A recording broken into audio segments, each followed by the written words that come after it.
Hello, traders.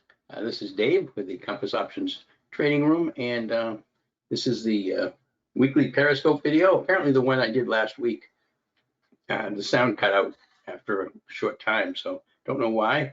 But basically, what I've done for this week is just include last week's, and then also add on the latest trades for June and talk about some things on there. So that's what we'll be covering today. We'll be going the weekly Periscope video. This is for Saturday, 6/10 is when I'm actually recording this. So let's get started. All right, so we'll have to do the disclaimer first. All the signals and trading opportunities provided here on the Compass Options Trading Room are for educational and demonstration purposes only. Trading is very risky, so you should never trade with more money than you can afford to lose, and neither myself or Right Line Trading are licensed financial advisors, so we won't be giving any financial advice. All right, so let's move ahead here.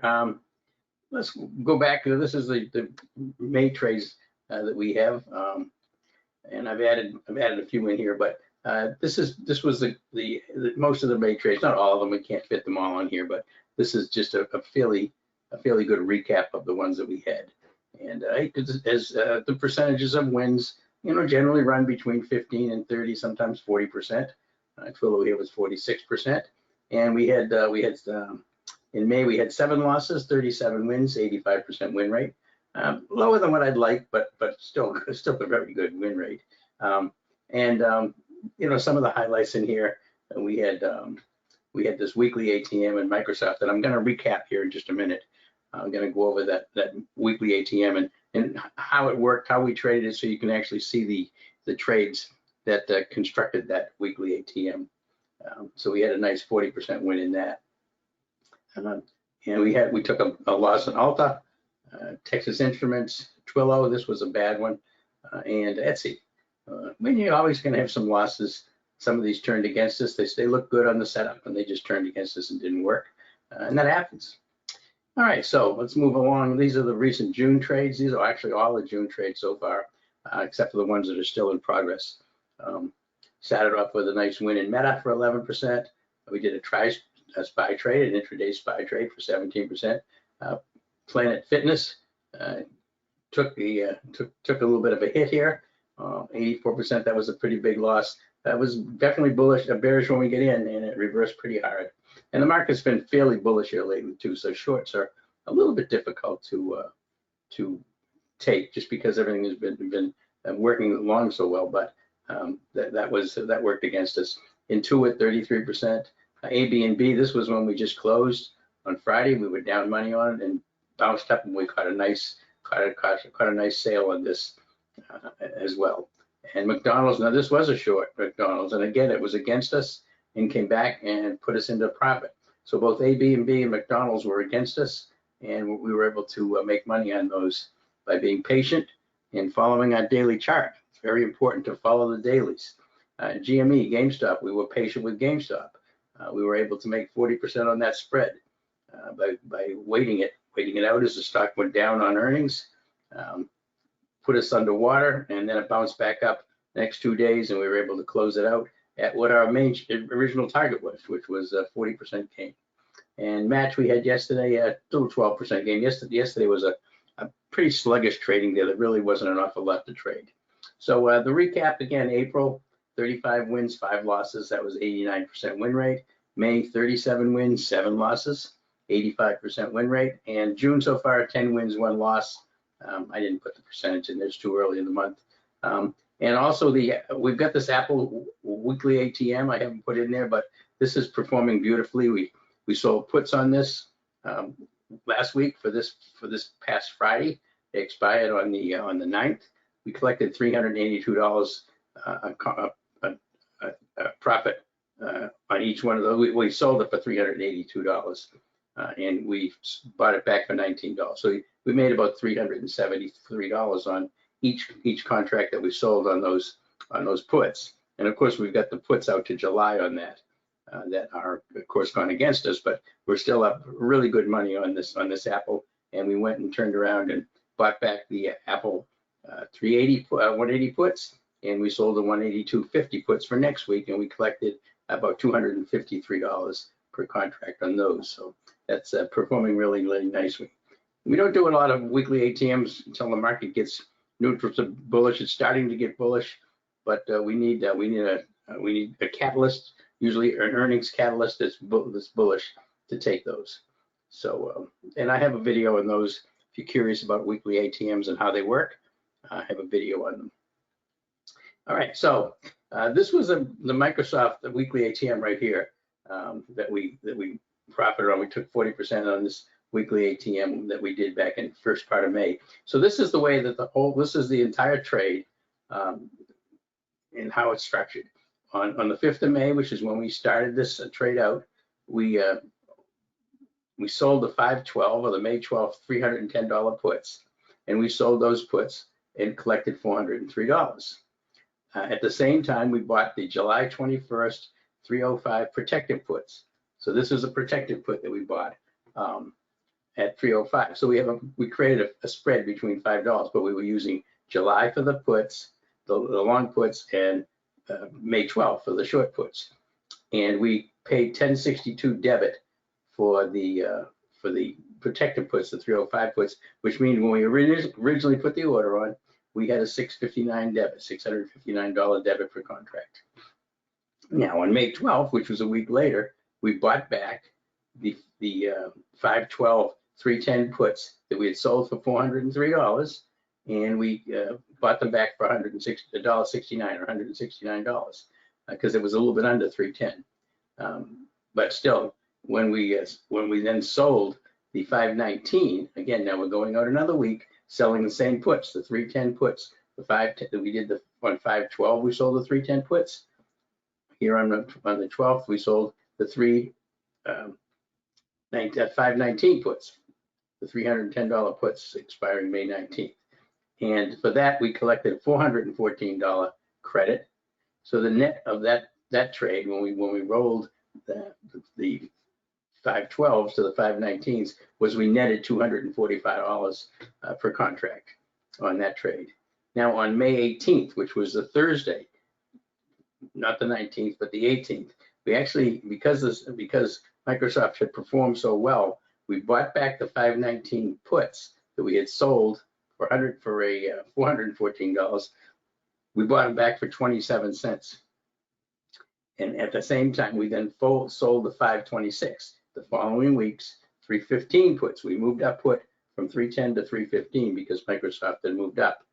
And we did that for a $319 credit, giving us a credit of this particular week of $292. So these 2 weeks here, we had collected $245 and $292 credit when we did the trade. Now, on that same day, that same Thursday, this Microsoft continued up. So we were able to buy back the 526 315 puts that we had just sold for 319. We just bought them back for 207. So we made another $112, and this was just in a matter of a couple of hours. We made another $112 on that, and we closed out the trade altogether by now selling the 305 puts, the protective puts that we had bought back here for 1062. We sold them for 552. What that did was that gave us a net credit here of $345 on this particular trade. And all in all, if you add this all up, net of trade was $223 per contract. That was the profit on that trade. And that's how a weekly ATM works. You're basically just selling weekly puts and keeping a longer dated long put to give you protection in case the stock turns around and heads back down on you, and also to cut your margin risk, because the margin risk is just the difference between the long puts and the short puts. So we had $5 risk here. Now on here, when it went up to 315, our risk had gone up to $1,000, $10, just because it's 305 to 315. So we actually increased our risk, which was one of the reasons that when I got another $112 here, I wanted to take that. So that's how the weekly ATM works. We're doing the same thing with Apple right now. All right. So this is, again, a recap of January through May. I haven't added June in here yet, but January, 45 wins, 7 losses, 87% win rate. February, 33 wins, 11 losses, 75% win rate. My worst month in 2 years, I think, and certainly the worst month since we've had the room open, about 18 months. March, 34 wins, 7 losses, 83%. April, 35 and 5, 89, and May, 37 and 7, 85%. So we're running between 85 and 90%. I like to get it closer to 90, but the market's been kind of tough. And $2,000 invested in each trade that we've taken would have produced $8,450 in profit in January. February, 1785 loss. They are only losing month in 18 months. And March, 79.30 profit. April, 47.40 profit. And May, 67.82 profit. So of these, for these first 5 months of the year, $26,117 profit on $2,000 invested in each trade. And you can trade, you can invest more or less, but I just have used that as a base, so I've got something that I can use as a standard. Okay, and again, we did have a nice streak, and we finished April with 19 wins in a row, followed by 10 wins in a row in May, 29 wins in a row, which was, I think that's my best streak in this year. So in investing $2,000 in each one of those 29 trades, produced $11,241 profit for 29 trades from April 20th to May 5th. Pretty nice run. And you have these kind of spells where you get big winning streaks and then you get small losing streaks. I don't think I've ever had a losing streak of more than 3, maybe 4 in a row at one point, but I don't remember ever having more than 3 in a row. All right, so again, what we focus on is the highest probability trades, setups, and what the criteria are. And we use the compass system for our institutional trading, and we use the dominator system to find market internals. And we would like those to line up together. Now, the dominator system gives us market internals, but they're not always going to be buyers or sells. A lot of times it's neutral. And at that point in time, we lean on the compass system. And the keys here with the high probability trade setups is, I'll come back to this by support, seller, resistance. But basically, you're looking for stocks that have compass system gear or the momentum, and I'll show these on a chart. The momentum should be bullish, which would be blue or green for longs, and bearish, which is red or yellow for shorts. And the current time frame momentum or the current time frame gear and the multi-time frame gear should, or momentum for multi-time frame should also match. So you should have, if you've got green or blue on the 5-minute, you should have green and blue or blue on the multi-time frame. They need to match up. And at that point, we're also going to be looking for, when we find some stocks like that, we want to take a stock that's breaking out in the same direction as the stock's current trend. So if this, obviously we're only going to be taking stocks long that are bullish for the day. We're not going to be trying to pick bottoms and pick a reversal on a stock. We want that stock to be bullish for the day, and we want to take trades in the same direction as the current market. So if the market's having a bullish trending day, we'll go long. If it's having a bearish trending day, we'll go short. If it's choppy, we'll just lean on the stock itself and the compass system. Now, once you've found a high probability trade, it's important to try to buy close to support and sell close to resistance, as close as possible.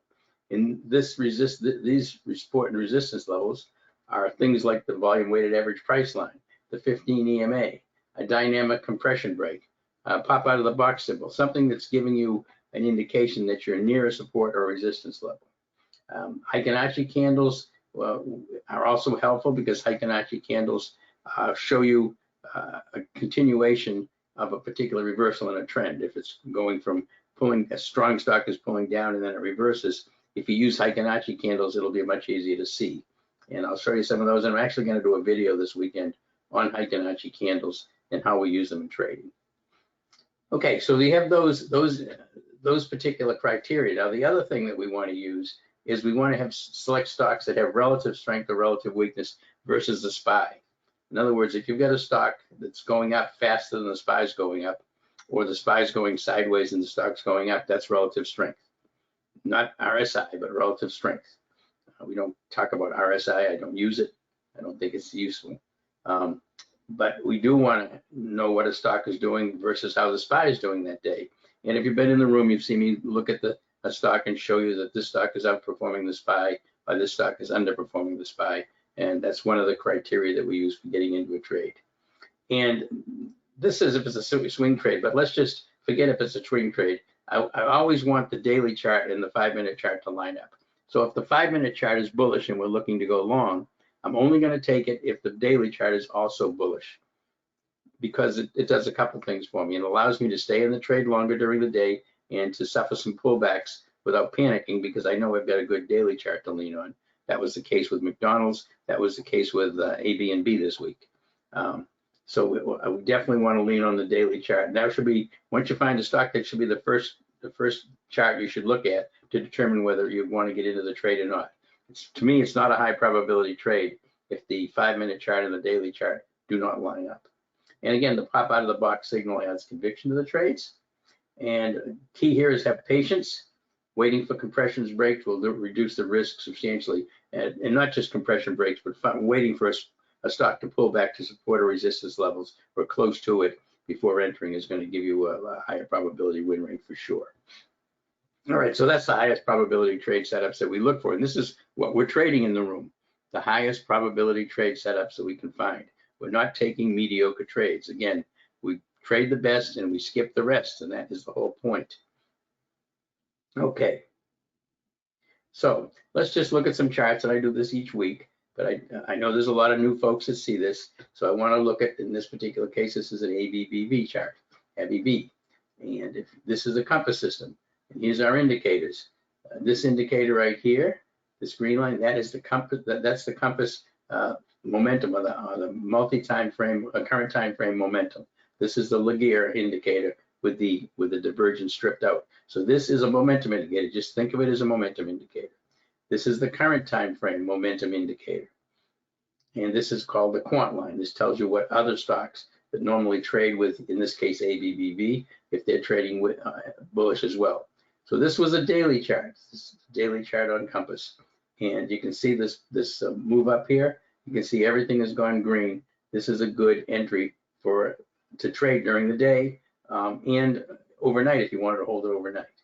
And a couple of things on here just so I can cover some of these indicators, because I don't want to spend a lot of time on these indicators. Again, there's a video on all these indicators. This pink line is what's called the volume weighted average price, but we don't use it on the daily chart. I only use it on the 5-minute chart. And the green line here, this little thin green line, that's the 15 EMA, the 15 exponential moving average of an exponential moving average. It's a smooth moving average. And that's important because that's also a support resistance levels. And the little green dots are called trend dots. So that's just some of the indicators we use. So we'll just keep on moving here. Again, now, so that was ABBV here on the daily, okay? This is ABBV on the daily TC2000. This is a platform I use for charting and for looking at support and resistance levels more closely. And so this was ABBV. This is exactly what we look at here. Here's the pop out of the box right here. You see this breakout of compression. Here it is right here on TC2000. This line coming down right here is called an algo resistance line, algorithmic resistance line. These are levels that institutions use, and they draw these. The algos draw these lines on their in their computer systems, and they use them for making a decision as to whether buy or sell. And you can see it broke through there, and that's a fairly nice breakout. And this is one of the trades we took and we made a profit on. And this was an algo line. That's the support line down here. The purple line is the 200-day moving average. The red line is the 50-day, and the blue line is the 100 moving average. And those are the only major moving averages I use, other than the 8, which is this white line. And I follow the 8. The stocks tends to follow the 8. But anyway, this is ABBV, and this is why we took this trade long. All right, I got this is the SPY right here. This is the SPY from last week.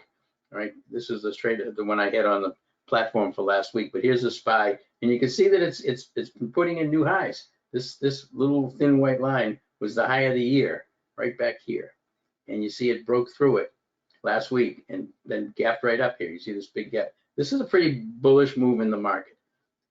I mean, we're actually getting higher lows and higher highs, which is generally an indication of a bull market.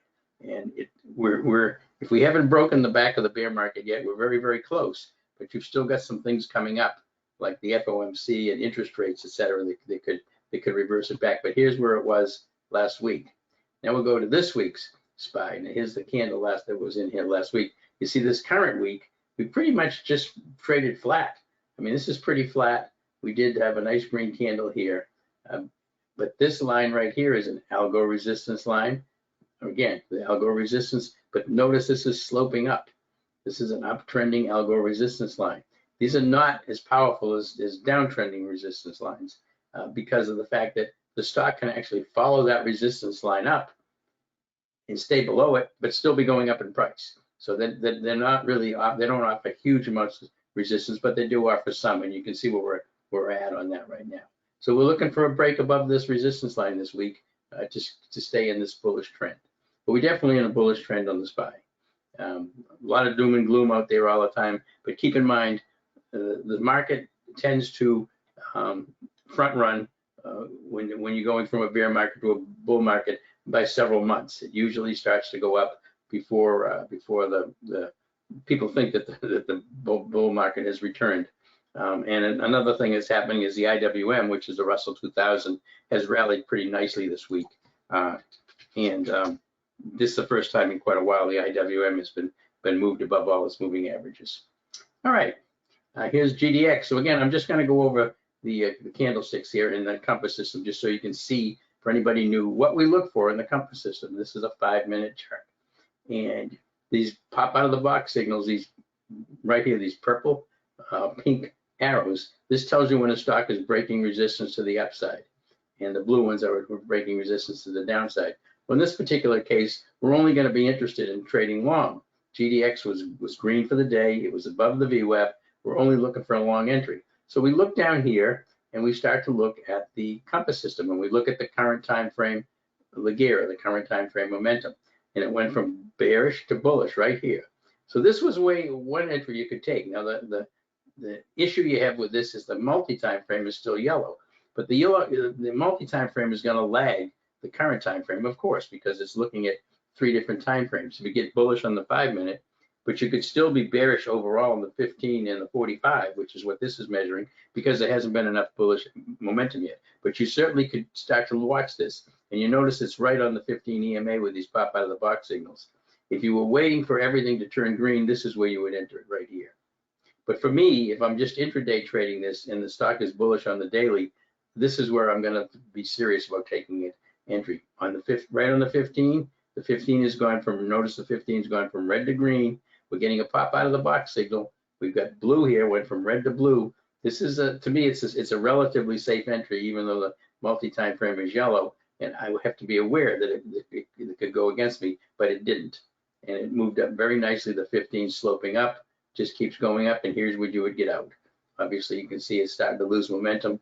The current time frame here switches to yellow. You're out of the trade back then, but that's GDX, nice trade. And again, I just want you to see how good the compass system is at predicting when the institutions are coming back into a trade or getting out of a trade. A Tesla, this is a Tesla. Now these candlesticks are what's called Fibonacci, and again, I'm going to do a video on Fibonacci. But Fibonacci candles are basically average candles. They make up, there's 2 candles that create a candle. And what you look for is what's called a Fibonacci reversal. And a Fibonacci reversal is simply identifying a reversal in price. Now, if you notice here that these little red candles, they have a wick and a tail, a wick and a tail. Then you go to a flat bottom. Fibonacci candles, when it's bullish, will keep flat bottoms. They won't have any tails on them. You can hit wicks, but you won't have tails. And you notice here when this went from a wick and a tail to a flat bottom, this was a bullish entry. And you can see it's right on the 15. Everything's green, and the stock moves up. Now notice how the stock stays with flat bottoms on these Fibonacci candles all the way up, one right after another. Very, very bullish, and you can see the trend very easily with Fibonacci candles. Compass system is screaming at you that these are a buy. Look at the green here. Everything is green. So you just buy this Tesla, you ride it up, and here's where you would exit. You're getting a wick and a tail here.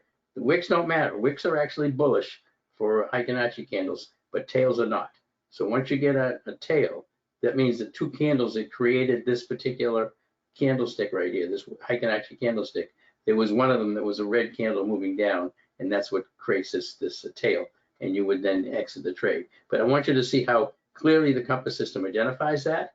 This is the level you would get in right here. We took this Tesla trade. This was a beautiful trade, and this is using Heikin-Ashi candles to identify reversals. That's what you're looking for. You're looking for that the reversals are confirmed. That's what these are, Heikin-Ashi reversal candles. All right, this is a Heikin-Ashi on the SPY using a couple of different indicators here. This is your current time frame Laguerre, or your, basically I'll just call it the compass momentum.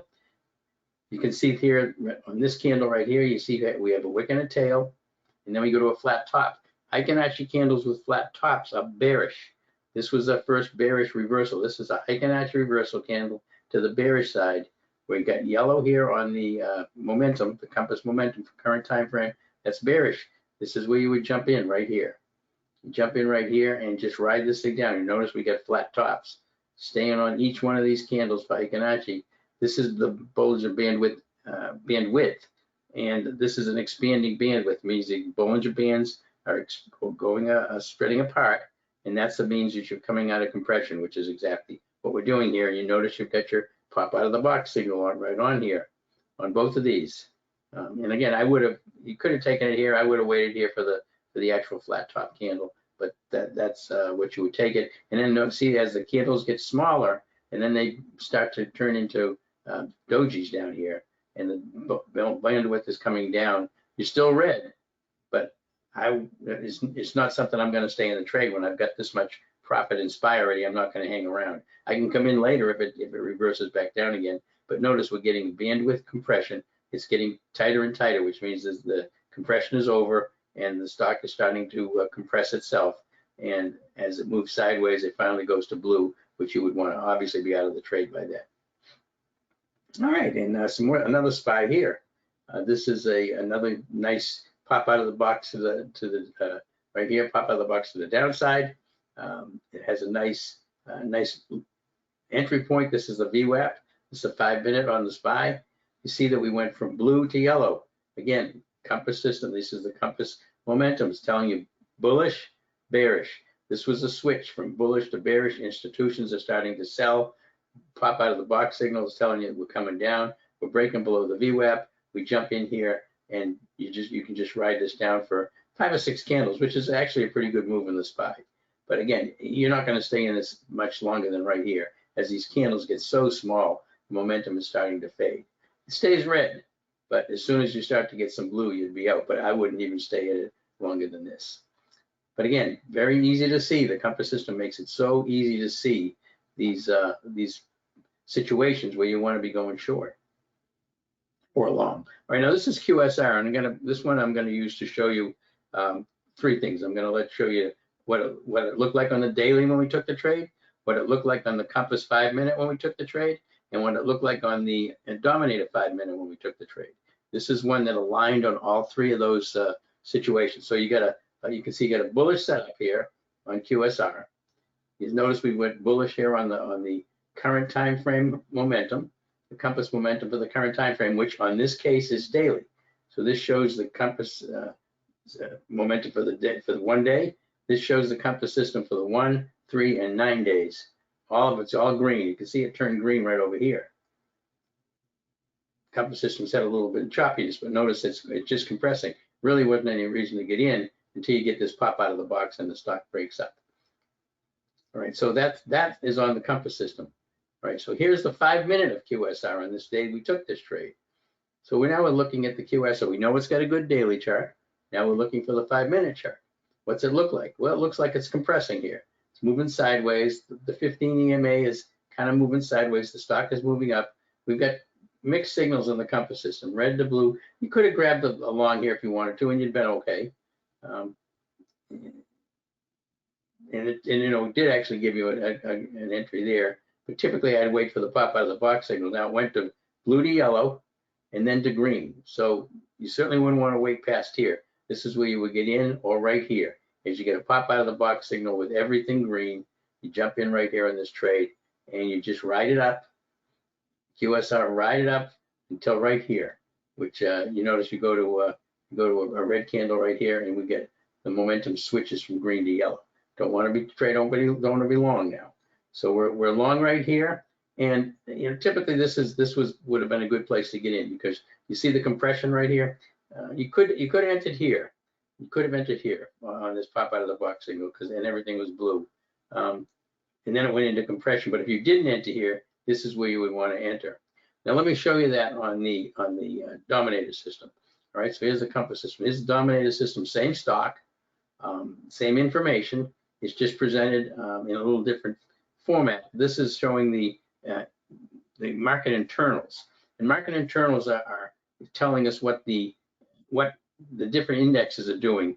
And market internals measure the number of stocks moving up on up volume and upticks versus the number of stocks moving down on down volume and downticks. When there is a much higher number of stocks moving up than stocks moving down, or stocks moving down than stocks moving up, and it has to be a lot. It has to be like 600 to 100. When you get that, you're going to get a signal, like a buy signal here. But a couple of other things that are very important. This, of course, is telling you what the indexes are doing. You can see you get some mixed. There's no sell signals, but it's kind of mixed. But you notice the background here on QSR is dark green. Dark green background on the dominator system, on the Ninja platform, tells you that this is bullish, very bullish. This light green or lightish blue is somewhat bullish. This is very bullish. So where would you enter this trade? Well, I mean, you could take it anywhere in here, but this is where we did take it. You see this compression right here? These three box compressions. Remember, we were looking at that on the compass system right here, and then a pop out of the box. See, this is where we actually entered, right? So, but we don't have a buy signal. If you really want to be conservative, you would wait for this buy signal. But I found that if you've got everything else lined up on the compass system, and the dominator system is not giving you any sell signals, it's neutral, and you've got a dark green background like this, anywhere right here is going to be a good trade, and this is where I would take it. And again, you started getting buy signals. That just confirms what you could have done is bought it here, added to it here when the buy signal comes in, and then you just ride it up. And then you're not going to stay in this too long when it's chopping around like this up here. Notice how small these candles are getting. I mean, you do have to be cognizant of the price action. Okay, so and here's the SPY trade, another SPY trade. This was a short, again, pink background, light pink to dark pink, but sell signals, which means we've got a much larger number of stocks moving down on down volume and down ticks than moving up on up volume and up ticks. Again, this is a dominator system, which I use in conjunction with the compass, but you get a sell signal here. So this tells you that the indexes are overwhelmingly selling off. So you get in right here, or right here as it breaks below this 15 EMA, which is what this line is right here. You get right here, you write it down for 3 candles, and then you get out. Notice the sell signals disappear, and then they come back again. But I'm not going to trade these tiny little candles like this. This is where this was the move. This is where you want to take it. This is where you get out. Another one, same thing. Another SPY candle right here.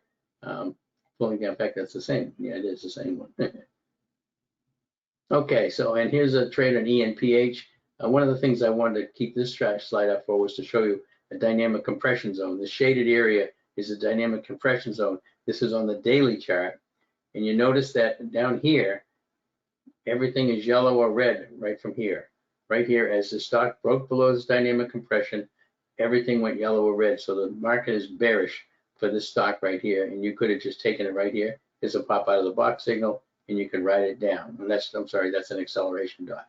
But same thing, it's coming out of dynamic compression zone, and you could have ridden this down for several days.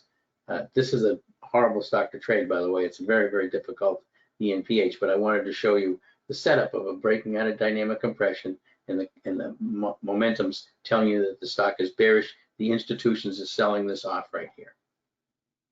Tesla, this is a short on Tesla.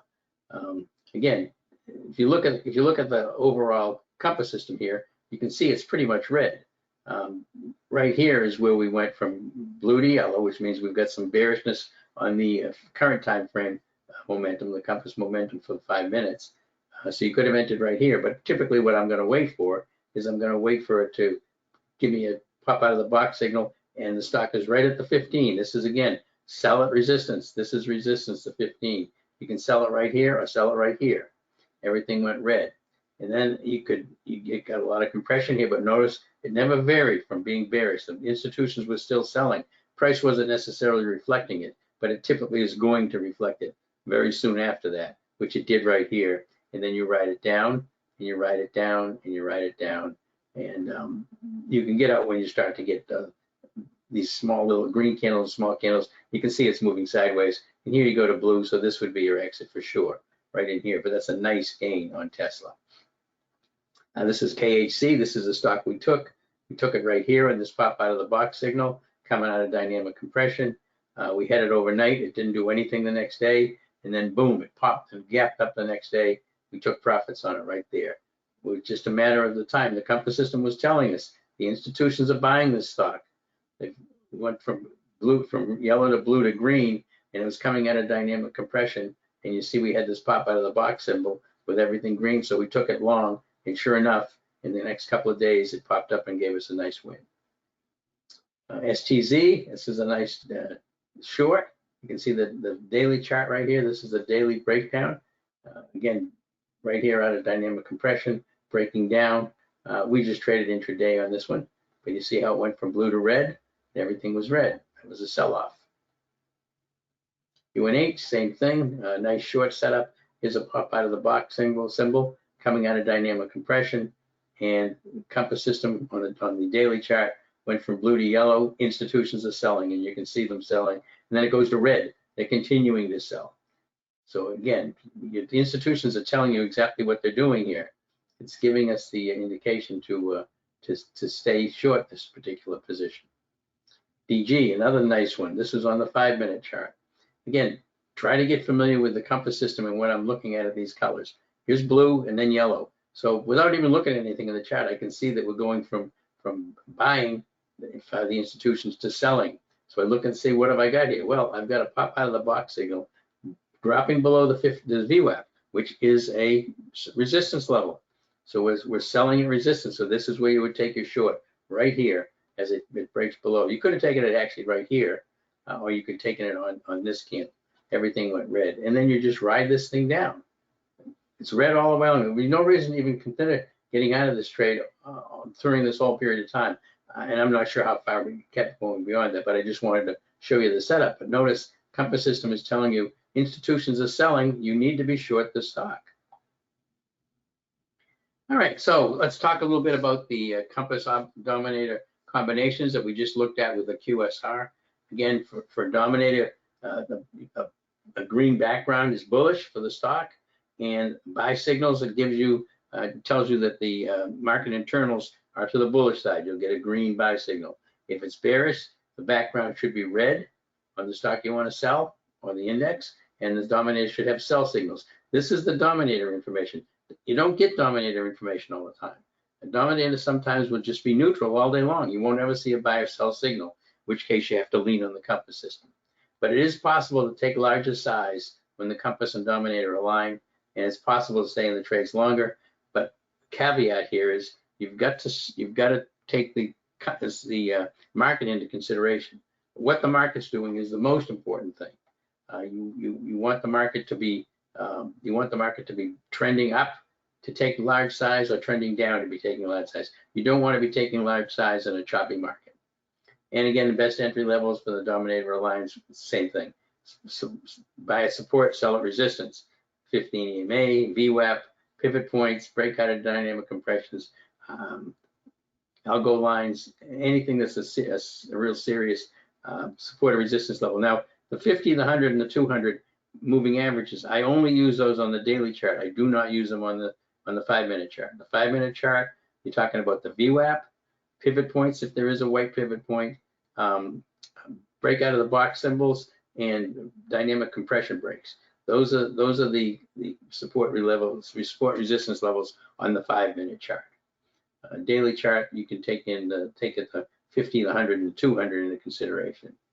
You can also use the 8, by the way, on the 5-minute, the 8 exponential. All right, so we'll just talk again a little bit about the Compass Options Trading Room goals. Main goal is to help members become consistently profitable traders under all market conditions, and this is really a key. Under all market conditions, market's been terrible the last year and a half, and so you have to trade certain ways. There are strategies you use when the market is bullish. There's systems you use when the market is bearish, and there's methodologies and strategies you use when the market is choppy, and you have to know what they are and use them in conjunction with that. You notice we haven't done a lot of put credit spreads lately. That is set up for a more bullish market. The weekly ATMs you can use in a neutral to bullish market, which is why we're starting to use a few of those. Number two, we want to teach members the most effective use of the compass and dominator systems. And why do we want to do that?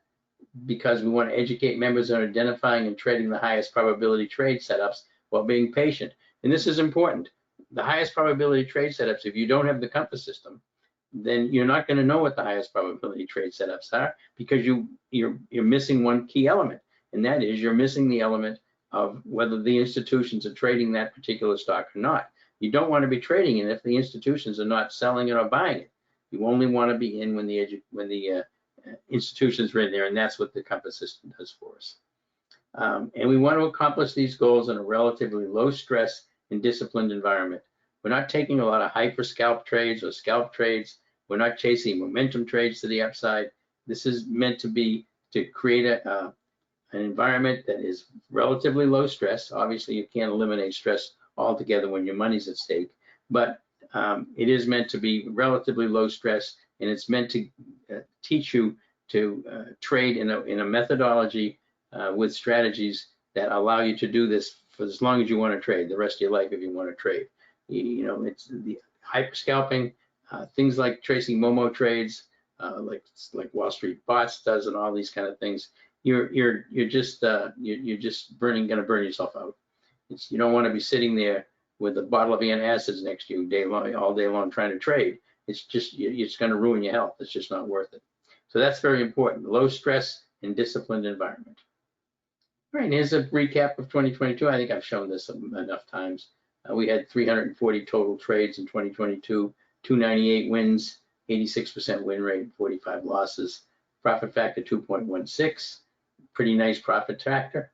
The live trading rooms using the compass only October 3rd. Again, each week I go over this. I'm going to probably stop doing this, but we got the dominator system in October of 2022. So I wanted to look at how the trades worked out that we're only using the compass system from October through December. And when I mean only using the compass system, I mean the dominator system at the time. If we took a long trade in the compass system, the dominator system was neutral. There was no buy or sell signal on the dominator system. So this was relying just on the compass system.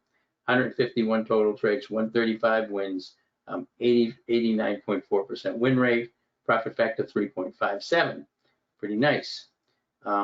Then I went to and looked at the compass system, same amount of time, October 3rd to 12/31, using the compass system and dominator system combination. These were trades that the compass system was either bullish or bearish, and at the same time, the dominator was giving us buy or sell signals as far as the market internals were concerned. So there's going to be fewer trades. This obviously doesn't occur as often. But we had 123 trades, 119 wins, 96.7% win rate, profit factor 12.41, astronomical. I mean, really astronomical, very difficult to try to maintain this kind of a win rate, but this is what it was for those 3 months.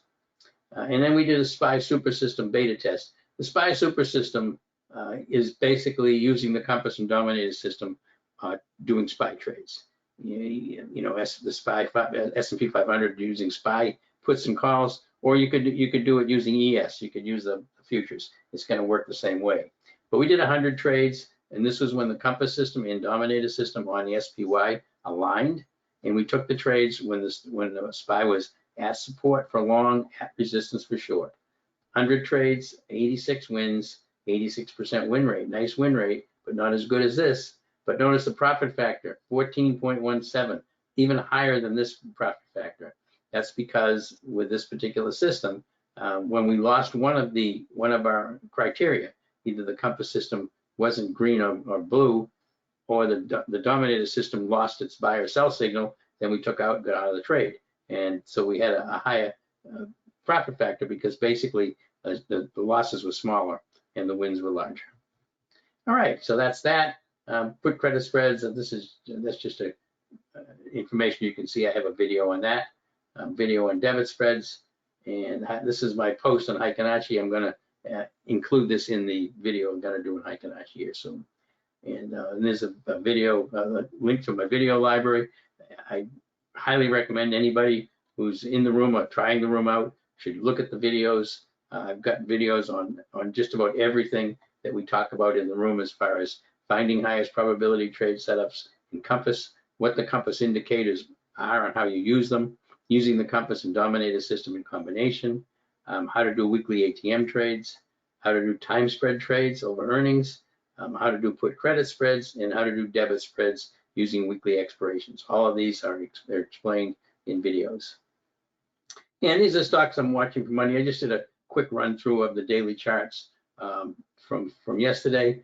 This is what I'm looking at. Long is Uber, ABC, JOBY, MANH, and CLFD, and it's bearish Sting, STNG, RVNC short, Lucid short, Blink short, and AAP short. And when I get into one other final video I'm going to do, hopefully, it's going to be looking at, once you find some high probability trades, how do you then hone it down to the very best one using technical analysis? A lot of people ask me about that. I'm going to go into, I'll be using my TC2000 chart, and I want to show you how those work, how we find the best ones. This is, if you want to see one that we looked at here, is Uber. This was one that I just mentioned as a high probability for Monday. Here's the daily chart at Uber. You can see the big move up here, and this compression area in here, and see how we're breaking out above all of the candles here on Uber. That's and there's went through this algo resistance line here. Here's where Uber is. It's got resistance up, horizontal resistance up here around $46. That's a nice long potential here. And another one we had was MANH. To show you MANH, you can see this white line here. This is the high. This is the high that we've been in recently. See how it's trying to break out. If it stays above this line and gets above Friday's high, it's a good long. I forget what I had for shorts on there. Let me look. Oh yeah, Lucid, Blank. Let's take a look at Blink. Blink we talked about. Savvy Trader took this Blink in the Discord room, but you can see how this looks. Look at this candle on Friday. Look at this volume on Blink. Very, very short setup. And AAP is still been going down. Advanced Auto Parts kind of compressing here, but you'd be looking for a break below the low of Friday. You can get below a break below there. What I'll do is I'll just go ahead and drop a line on there, and that'll be my alert, and that'll tell me when to get into this trade. I just wait. I can just add an alert here. Set alert. All I say is AAP breakdown, and when that happens, it's going to tell me that it's breaking down, and I can take puts on it. All right. So anyway, so that's the just a couple of the trades that I'm showing you, and what I found to make me believe that these are decent ones. Again, the key thing here is stocks I'm watching for Monday. Entry criteria: look for long entries to break over Friday's high. So you don't want to be taking longs on stocks that have not gotten above Friday's high. With a high probability trade setup, look for short entries to break below Friday's low with a high probability trade setup, and only take trades that are trading with the market trend if there is a market trend. If the market's just chopping, then either one of these is fine. But if you've got a bullish trending day, only focus on the bullish trades, because those are the ones that are going to give you the highest probability likelihood of success. Okay, so that is the video for this week and last week combined. Hopefully the sound stays on this one. And good luck, everybody. Have a great weekend. We'll see everybody on Monday morning. I know that we recovered nicely this past week. We were underwater on several trades. We were able to get out and make money on AB&B, on McDonald's, and on the time spread that we did. We've still got a couple of positions that are underwater, but the daily chart is still good on them both, so there is no reason to exit them yet. So have a great weekend. We'll see everybody on Monday morning.